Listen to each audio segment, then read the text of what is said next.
Talofa everyone, and welcome to our Lessons of Hope, episode 6.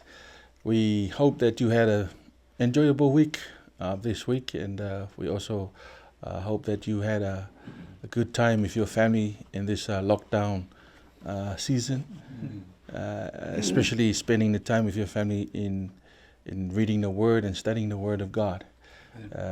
So when you join this program, it's a privilege for us, and so in the name of Jesus, I would like to welcome you to our discussion. This is an opportunity for us to connect with you and study the Word of God together with you. So before we study, I would like to ask Brother Gilly, or Pastor Gilly, to pray for us. All right, let's pray. Father, we thank you for this wonderful time that we may gather together to study your word.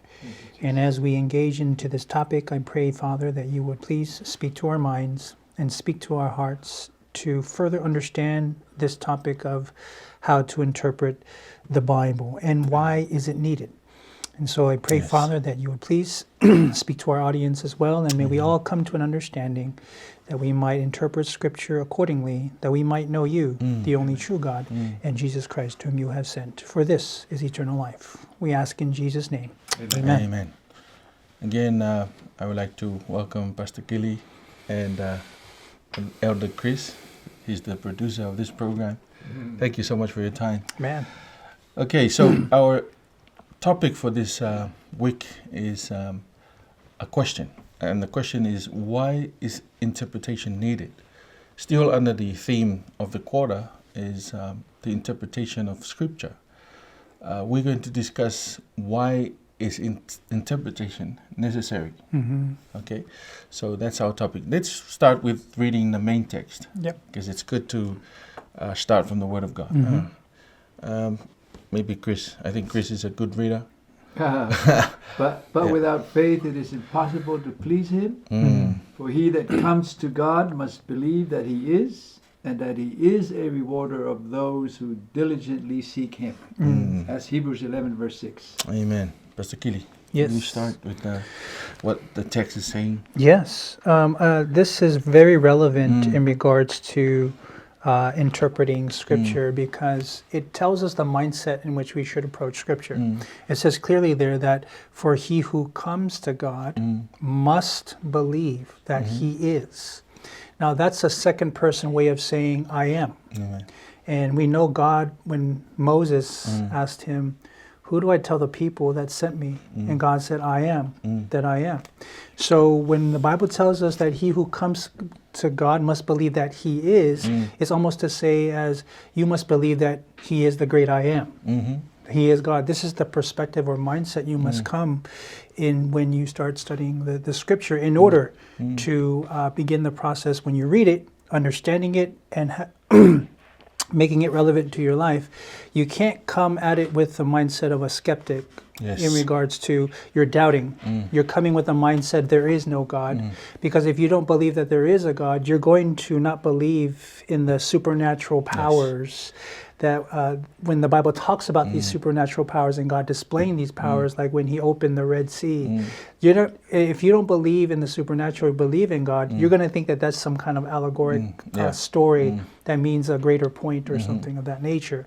So it's clear that the text gives us an initial mindset that we should have, that we should believe that he is, or he is the I am that he claims to be, so that by faith he rewards us for those who diligently seek him in his word. Right. Amen. So that just puts us right at the point where we then know that it is God's design that we seek after him. Because in order for us to fulfill the premise of the Scripture, the assumption is that we don't know God of our own selves. So it is God's design that in order for us to know him, that he has designed it so that we will come to know him. Otherwise, it's impossible to Amen. find anything out about God. Right. Amen. I think so. So what you're trying to say is we have to have the right attitude Mm-hmm. and the mindset and be intentional when you study the Word of God, because there's no accident. Right. Yeah. Right. Just like how we came about in this world, Yes. everything was intentional Right. and has a purpose. So we gotta have a purpose and that diligent attitude when we study the Word of God. Yes. So our viewers, I hope you have the same attitude. And all of us who are studying the Word of God. Let's dive into the study of our lesson now. So we're going to start with the term presuppositions. It's a big term for some of us, but you two will help explain that to us. Okay, let's start with Chris. Yeah, presuppositions is explained by the word itself. You know, pre meaning before, and position meaning where you are at. So where you are at compared to where you were before Right. is what we're talking about here. You know, so in reference to the search to know God, Yeah. the presupposition is we don't know God. Mm-hmm. You know, that's the presupposition that puts us in a unique place, because we're talking about Scripture now, Yeah. and we're operating from the assumption that we're a fallen race, Yeah. Mm-hmm. Yeah. and therefore there's a reason why we have the position that we don't know God, because otherwise it's God's initiative to reveal Himself to us. Yeah. So the presupposition that we have in our study here is a reference to our backgrounds. Mm-hmm. Is to our backgrounds as far as our beginnings. So where do we start from? You know, where did we come from? What kind of environment Yeah. is that that we existed in? How do we relate to that environment, and how did that environment impact us in terms of our Right. experience, in terms of how we reference to family, you know, education. So background, you know, is what we're talking about with presupposition, meaning that those things determine our position, not only where we at now, but where we were at before, Amen. and the possibility of where we can be tomorrow. So all these are important factors that has to do with presupposition, but our study says that presupposition that we have is what we have entering into the searching of Scripture, so that it will assist us in order for us to come to know God. So thank God that it is His design, because God designed it that way. It's amazing how God writes every aspect of the truth of His Word in the story of each individual lives. As we look at that, we can see how amazing the role of the Word of God plays in our lives, even with the presuppositions that we have, and that the Word of God works to mold and shape how that position we have can be shaped either for, you know, moving forward spiritually, or staying stagnant spiritually, or even moving backwards as far as spiritual elements or aspects are concerned. So presupposition in that sense just helps us to understand that it's okay to have a presupposition, but it's now important for you to recognize how that presupposition can help you come to understand the Word of God.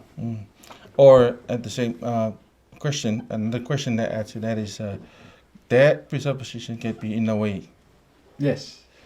in your Yeah. understanding Yes. and interpretation Yes. of God. So Sure. would you like to speak a little bit about that Yeah. as well? Yeah, because everyone that comes to read the Bible comes with a presupposition that has been informed by culture, the environment that they were raised in, a particular experience, things of that School. nature. Yes, school.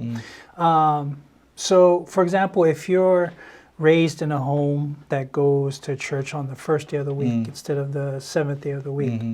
When you read the passages in Scripture that refers to the Sabbath, because people that worship on the first day of the week now, they actually say the phrase Happy Sabbath, which is shocking to me. I'm like, hey, that's our phrase. No offense to it. But they say Happy Sabbath now. Right. So when you read the scriptures, that passages that may refer to the Sabbath, because you grew up in a first day worshiping family, you're presupposing that that passage is talking about the first day of the week versus the actual day of the Sabbath. So that's one example of many examples of how presuppositions can cause us to misinterpret Scripture versus allowing Scripture to speak to us. But I love the fact that the Bible tells us that the Holy Spirit corrects those presuppositions. In other words, even if we come with those presuppositions and we're willing and we're open-minded about what the Scripture has to say, that if we are willing and allow the Scripture to say and interpret itself, it can correct our presuppositions if they were incorrect. Pending you're open to that and that you're not sticking with that bias that you were raised with. Especially if you're raised with this presuppositions from your parents. And you know, when your presuppositions are connected to a relationship like father and son, or Very strong. is very strong. Very strong, especially in the Samoan context. It's very strong. So to mess with the presuppositions is to mess with that relationship. And that's very difficult to undo. But one must be willing to break ties with that if they are to really, if they're honest, to allow Scripture to interpret itself. So it gives a text in Luke 24, verse 36 to 45. Right. And here is, it gives an example of a presupposition of the disciples. Right? This is Jesus raising from the dead, and he's coming to see them. And then it says here, starting in verse 36, Now as they said these things, Jesus himself stood in the midst of them and said to them, Peace to you. But they were terrified and frightened and supposed they had seen a spirit. Of course. And then he said to them, Why are you troubled, and why do doubts arise in your hearts? Behold my hands and my feet, that it is I myself. Handle me and see, for a spirit does not have flesh and bones, as you see that I have. That's interesting because in your Bible cross-reference, when you read verse 37 in terms of the disciples thought it was, or supposed it was a spirit, your cross-reference will tell you to also go to Matthew 14 and cross-reference this verse with Matthew 14. Well, what's in Matthew 14? Jesus is walking on the water to them during the storm. Right. And the Bible says the disciples thought he was a ghost. So it's saying that the disciples, the same disciples who thought Jesus was a ghost walking on water, is now supposing he's a ghost or spirit in this instance the same way. Which is interesting because I could have sworn that the people of God understood the state of the dead. Yes. So if they understood the state of the dead, During the time of Jesus. right, during the time of Jesus, why do they think that he's a ghost? Right? And even in this moment, why is a spirit? And Jesus says, no, I'm not a ghost. I'm not a spirit. Handle me, touch me. I'm actually real here. So it gives an indication of the state of the dead today. How people, the state of the dead, they have this presupposition where when people die, they become spirit or ghosts. And so they come with that mindset while reading Scripture, right? And so when they come with that mindset of reading Scripture, they're going to misinterpret the Scripture thinking that when people die, they come back in a form of ghosts or spirits. But in both examples, in Matthew 14 and here in Luke 24, Jesus is in the flesh. He's not a ghost. And we know the disciples learned this state of the dead later on because Peter gives his sermon that baptizes thousands of people. And part of his sermon was, you know, brethren, that David, the patriarch, right, he is dead and buried. Then you drop down to verse 34, he says, David did not ascend into heaven. So it's like, they got it. They got it. They finally got see the truth. Right, they see the truth. So just presuppositions, how it can affect. Remember, we are talking here about Israel. They've been, what's the word? They were taken captive to Babylon right. and Middle Persia, right. and I think from coming from there with those pagan teachings. Right. I think they were corrupted there, and then Right. that's one of those teachings that blend into the Jewish. Yeah, and Teachings. that's why we're discussing presupposition, Yeah, that's one of Be- those. because of those facts. Mm-hmm. And of course, the main one that Mm. that we have in this lesson is the fallen sinful nature, Right. because we are a fallen Mm. sinful race. Mm-hmm. Now, prior to the time of the fall, we could say that we were operating with the presupposition Yes. that God was fair and true and all goodness. But after the fall, we couldn't Yes. claim that Mm-hmm. presupposition anymore because we have fallen from grace, and therefore now we are even naturally and physically Mm. restricted or inhibited from having a natural attraction or interest Mm. to the things of God. Yeah. So it's important for us to realize and to recognize that we have a changed condition Yes. Mm-hmm. in our physical composition Yes. from the experience of sin. So that's one of the one of the areas that we cover here in our lesson here. That maybe it can fit at this point of our discussion, so that we can broaden on the place of presupposition in our persons as Yeah. we approach the Word of God, Amen. because that's the task at hand. Yeah. Is the $1 million question of how can we come to know God? Right. Because the assumption is, oh, we don't know God anymore, Right. or we don't want to know God. Mhm. So presuppositions are important for us to recognize that we do have those Yes. those Yes. Very true. positions in our Yes. conscience, Yeah. and we can't ignore them. We can't deny them. Yes. Part of us. It's part of us, Yes. but we need to understand how they play a part Yes. in our relationship with God's Word. And this is where the Bible, as we studied in our previous lessons, where the Bible reminds us casting down all imaginations Yes. or arguments that exalt itself against the Word of God. So Yes. Yeah, and we need to understand that our worldview, it shapes the way we look at things, without us knowing. And a lot of these things we perceive and interpret in life, it really, our worldview plays a yes.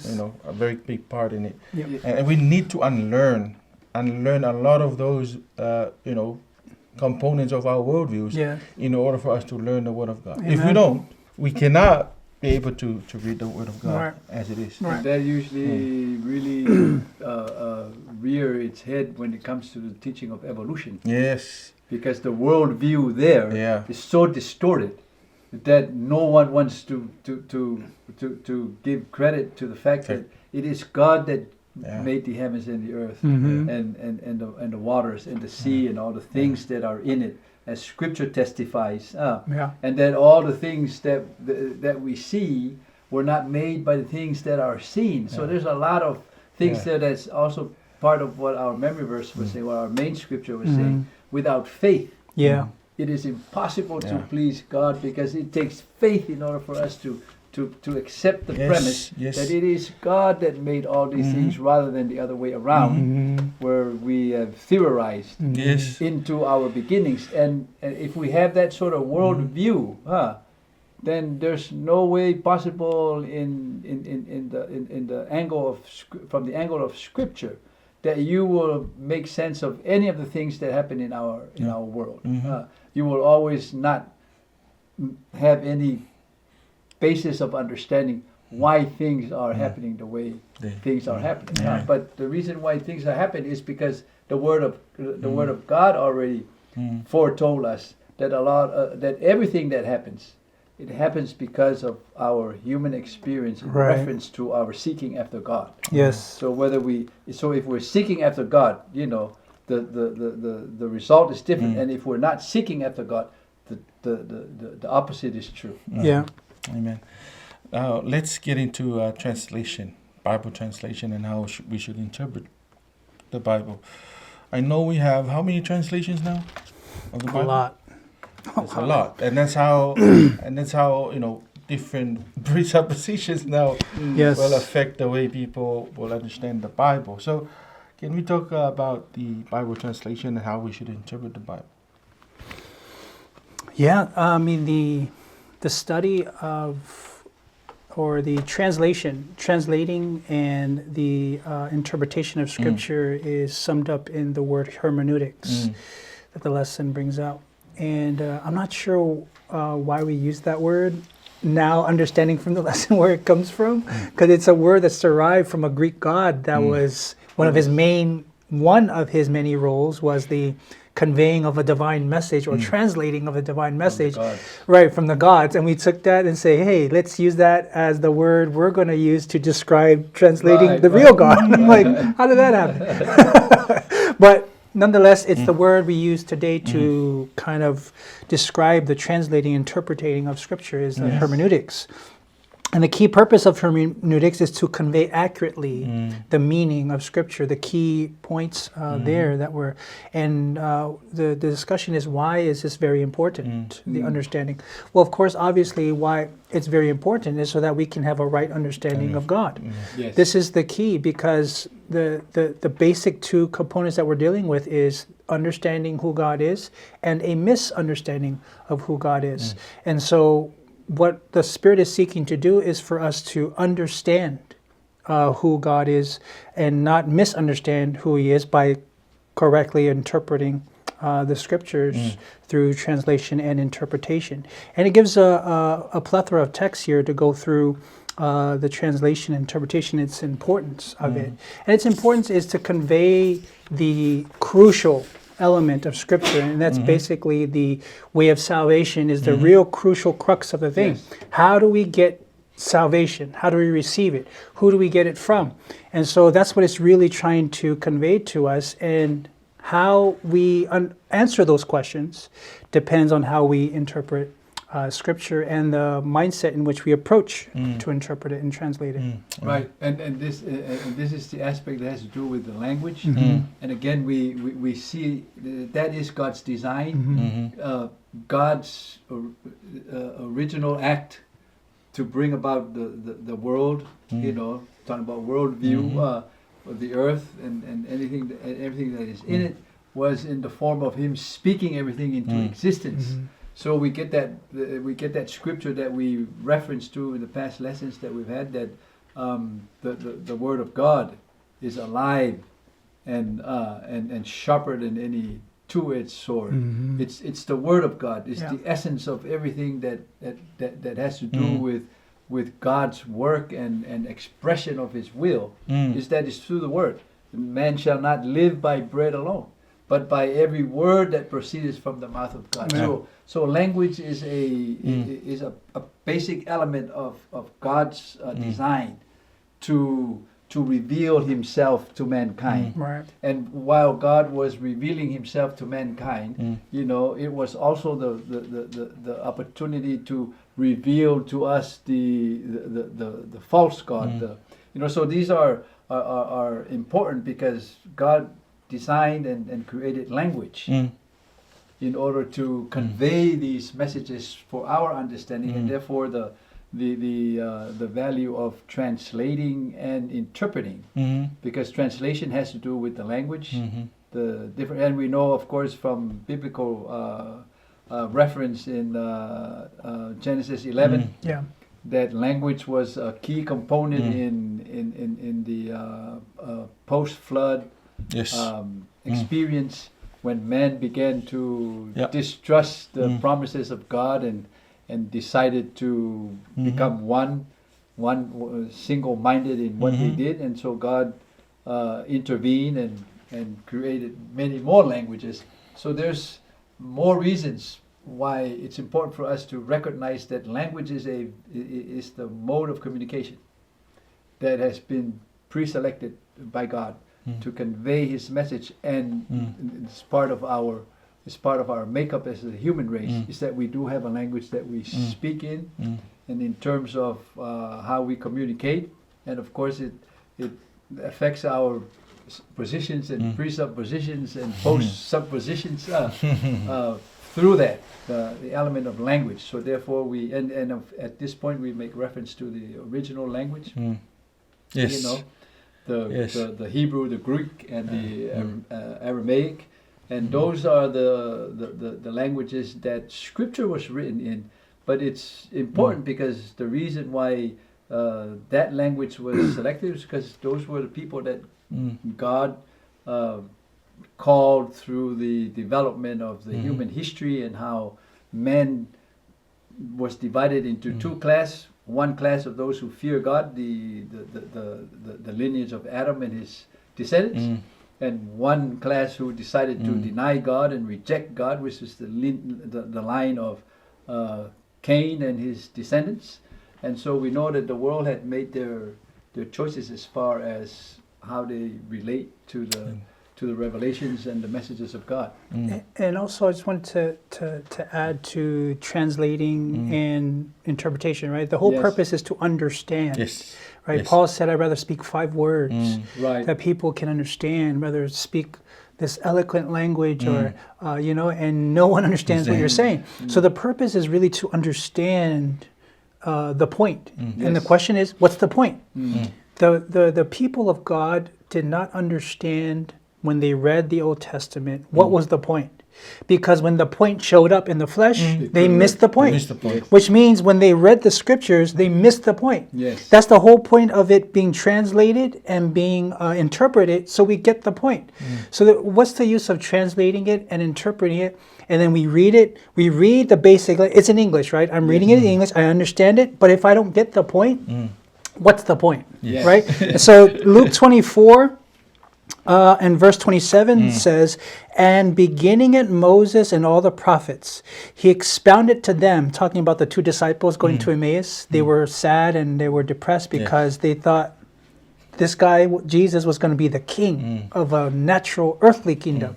But when they killed him, they're like, oh man, I guess he's not going to be the real, the king. Right. Again, presuppositions, reading scriptures, but they didn't get the point because they missed the point. So then Jesus had to correct their presuppositions and their ideas and say, let's go through the scripture again. Beginning from Moses and all the prophets, speaking of the Old Testament, he expounded to them in all the scriptures the things concerning himself. In other words, you didn't understand what just happened on the cross because you didn't see it or understand it when you read it from Moses and the entire prophets. In other words, you can read it, it's in your language, and still not understand it because it didn't translate. The point did not materialize in your mindset. So just to share like a deeper of our study of Monday's lesson of translation interpretation, it's deeper than just the language being translated into your language, because the Bible was in their language and they still didn't get it, right? So yes, the level you were speaking of is necessary in terms of the language and understanding the word and things of that nature. But then there's a language behind the language. If you're catching what I'm saying, there's a picture behind the picture, and that was the point. Jesus saves. He came to save his people from their sins. That was the point, and they didn't get it. Right. Man. Right. And in the same process, the multi-level developments of all of the changes in the language, why we reference Genesis 11 and the Tower of Babel, was because the multiplicity of all those languages complicated Right.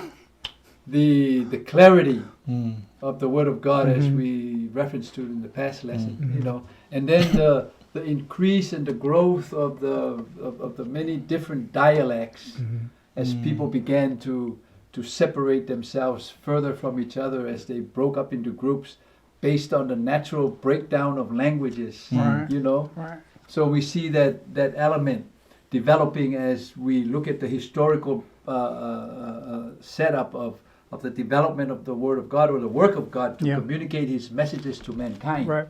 It was becoming more and more complicated and distorted. Yeah. As we referenced the impact of the captivity of the children of Israel, because they then became corrupted with new ideas, as we discussed in the presupposition. You know, your positions are molded, shaped, and influenced by the changing environment and all of that. So those are all part of the same thing, all aiming to get a clear understanding of the Word of God, so that we can understand what. But it's important for us to understand that these were the progression and the development of language as a whole that necessitates the importance and the value of understanding the language. That's why we reference the original languages. Yeah. Because when we reference the original language, then it brings us to the other part of our study this week that has to do with the Bible and culture. Because God specifically referenced the fact that He called a certain people, His people. And that people obviously had a culture. And that culture was based on the Word of God. Yes. It's not a culture that's based outside of the Word of God. So we see that language leads us into interpreting and translating and interpreting God speaking to us, we speaking to each other. Now we're speaking to different groups who has adopted a different language, and so forth and so forth. So it's very important that we understand that to understand Scripture properly, we need to acknowledge and admit that these factors have happened, so we can focus on the objective that's at hand.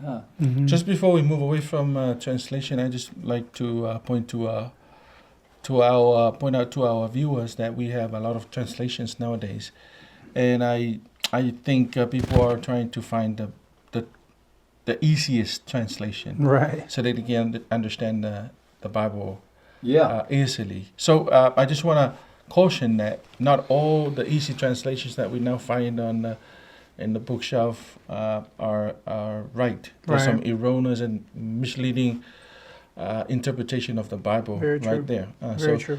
I think the point that we want to establish here, the closer we are to the original text of the Bible, the safer we are. Amen. So a Bible like the King James Version, Yep. yeah, and some other good translations that we need to use in our Bible study. Very true. That's crucial. But when you mention that, you're specifically pointing to the translation of words, and the translation of concepts. And the meaning. Because those are the two the main elements of interpreting Yes. or translating. Yes. When you're translating, because we're talking about the specific element of word. Yes. So if you're translating the word, we need to be consistent with the original language. Yes. Because if we miss that, we'll miss the point. Yes. Yes. And that's exactly what I was going to say. Yes.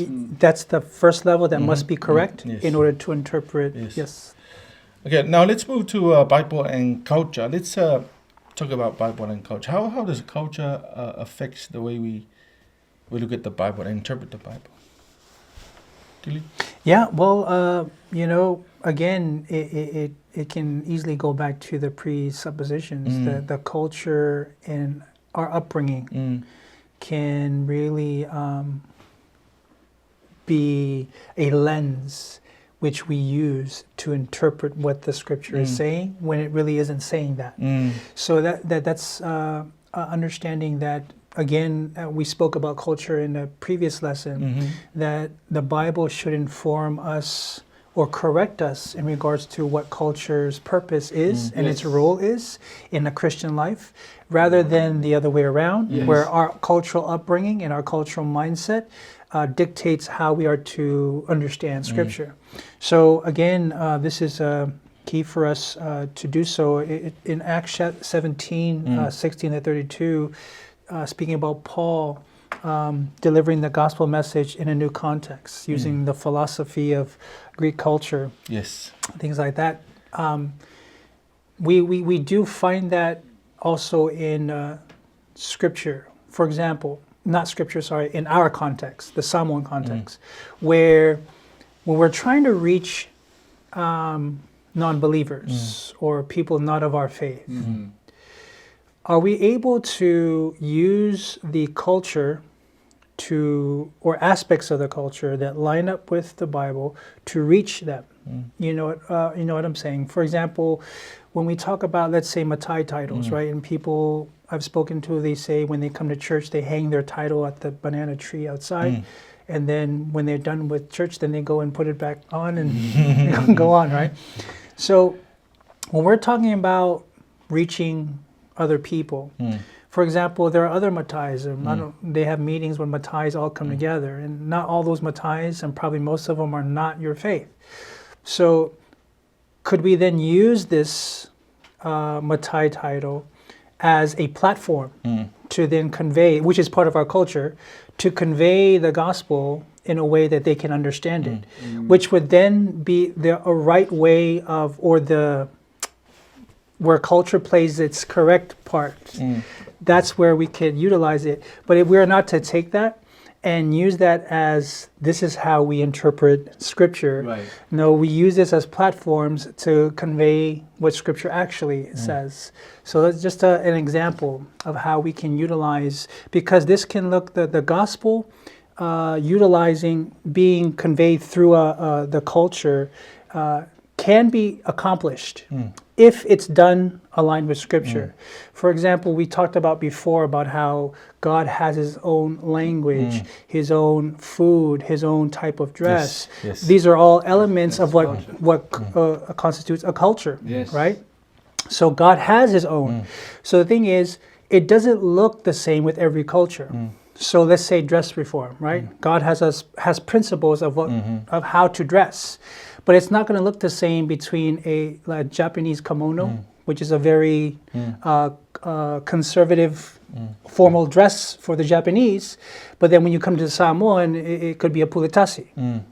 But they're both conveying the principles of Scripture of how God's people are to dress, but they don't look the same. You understand what I'm saying? Food, right? When we talk about other nations and their types of food, they have different types of food that meet the principles of Scripture, different from our food that meets the principles of Scripture, but they don't look the same. So the goal is not to be, it's not uniformity, right? It's diversity, but in meeting the principles of Scripture. So the Bible and the culture interpreting, the Bible should interpret how that looks like in our specific culture. So we shouldn't say to take the whole thing and throw the baby out with the bathwater, right? But we understand what its role is, because we still have a mission and to convey the gospel.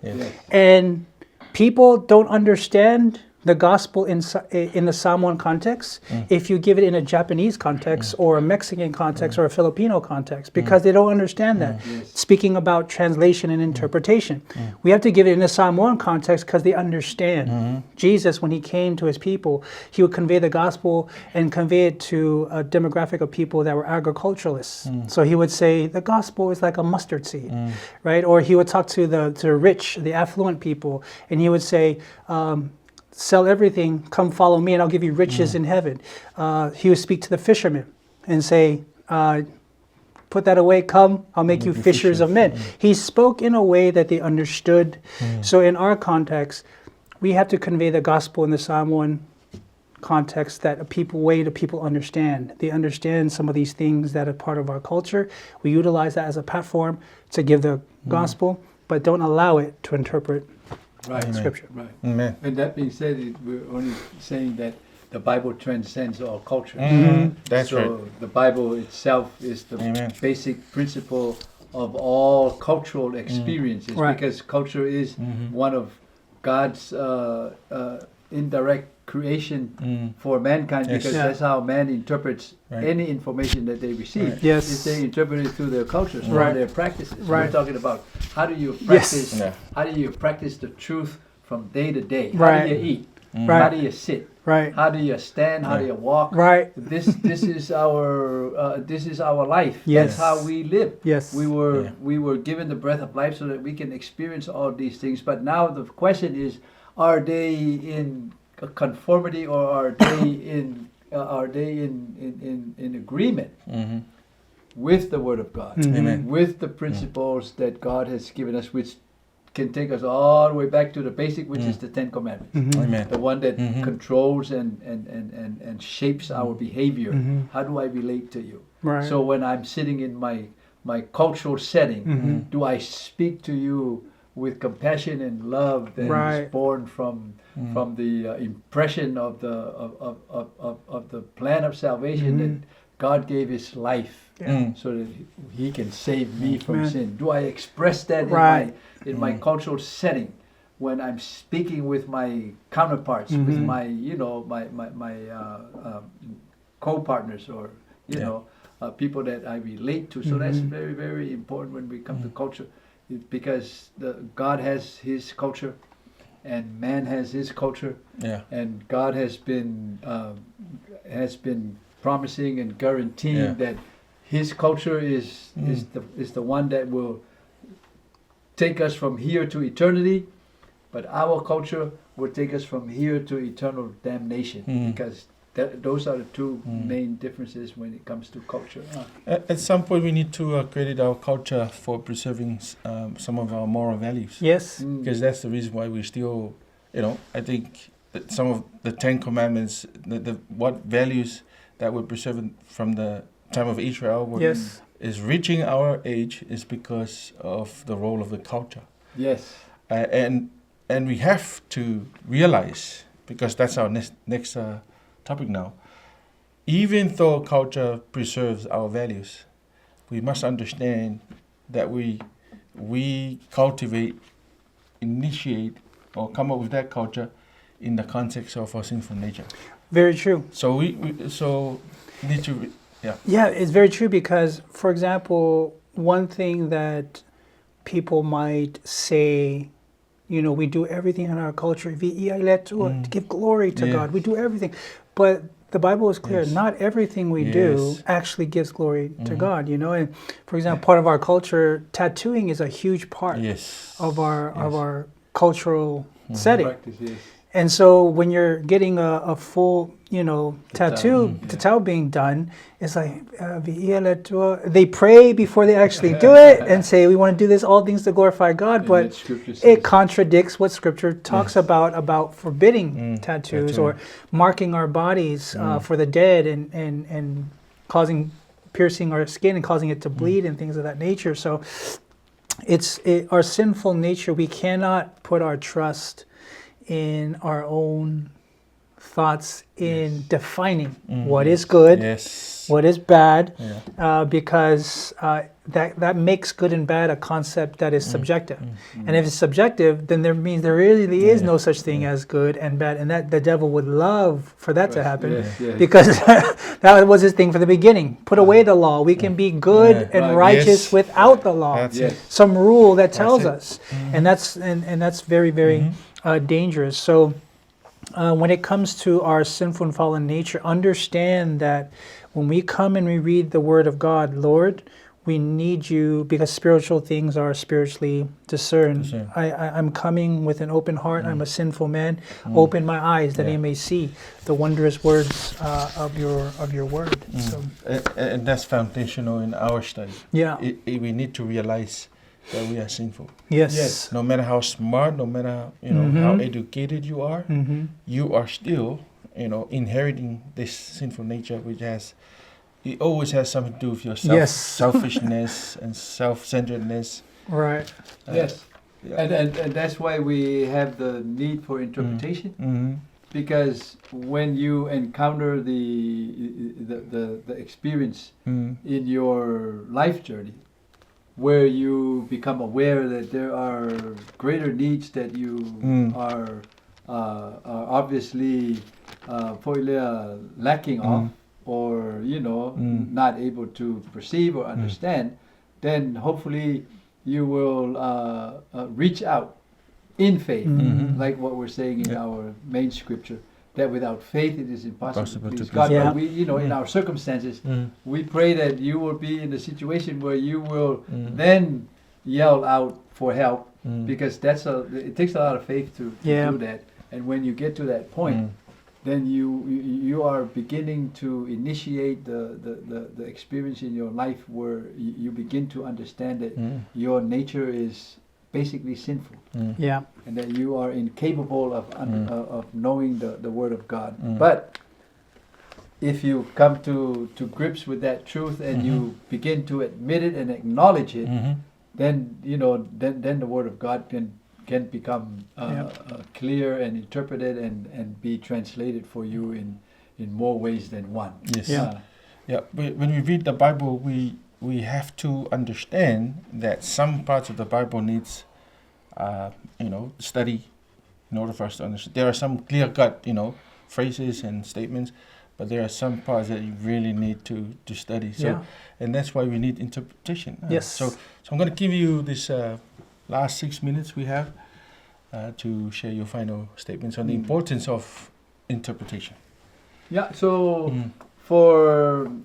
for us in general, it's because God has a specific plan for us, and the plan that God has for us is a plan that is described in one word, and that is salvation, Mm-hmm. meaning saving us from sin. Mm. Sin is a intruder in God's government. Mm. God created everything so that He can bless them with, Right. with all the riches of His grace Mm-hmm. that are unsearchable. But we have shortchanged ourselves of that blessing because of the sin experience, and Yes. because we have adhered to the deception of the mastermind of sin, or the father of sin, which is Satan. And thank God that the Word of God Yes. is gives us all these truth, and that's why it's important for us to have all these points that we've discussed cleared up, because God has a specific plan for us. Therefore, we also discovered from the historical setting of Scripture that God has already predetermined, like from Acts 17 that we were reading. Paul had alluded to the fact that God had predetermined time allotted for mankind, so that they can, maybe by groping around, discover God. Yeah. But God has that plan, and because He has that plan, is because God does not plan to allow sin to continue to rob us of Yes. of His primary purpose and reason for making us in His image, so that He can we can coexist with Him and co-inhabit with Him in His eternal kingdom. Amen. So, but He needs to remove sin from us in our experience, and so there's a specific time.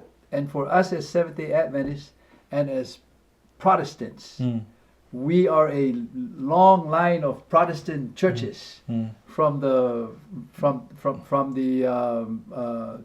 early ages of way back to year 1000, year 1100, 1200, all the way down to the Great Reformation. Therefore, we know that we have a specific message for the time that we live in, because we live in the end time. Yeah. So because of that, we are so blessed to be given this study here to remind us. It's very important for us to properly interpret Scripture, because if we don't, we'll miss the whole point. Yeah. We'll miss the boat. We'll miss the whole objective of why God gave us His Word, in order to save us. And there's a group of people that need to really know that at this point in time, in order for God to complete His work of salvation. And we have that message in Revelation 14, verse 6 to 12. It's called the Three Angels' Message. It's the final message of God to the world, final warning to the world. And the reason why all these things are happening today as we see it is because of the fulfillment of those prophecies in the book of Revelation. So for our audience and ourselves, to interpret Scripture correctly is to have the correct message for the time that we live in, so that we can be part of the great work of salvation. Amen. Yes.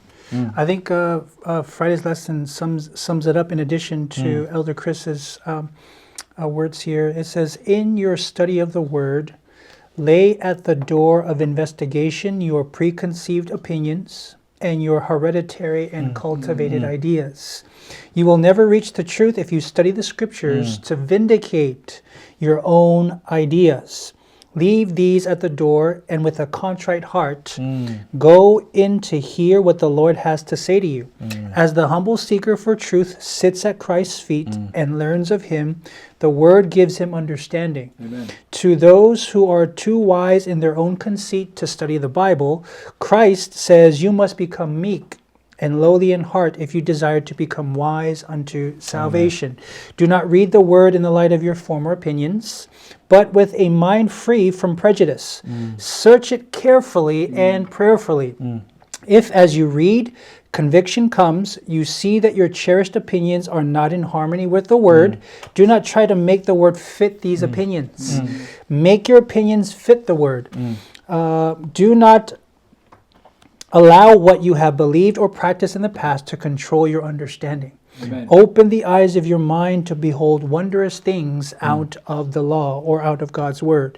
For out what is written, and then find out what is written, and then plant your feet on the eternal rock. And this is Messages to Young People, page 260. I think that sums it up pretty much of the point of the lesson is how we come and approach the word, the mindset we must have. And it's, again, this is just an expounding of our opening memory text, which is appropriate for us to end with. And that is, but without faith, it is impossible to please him. For he who comes to God must come to him and believe that he is.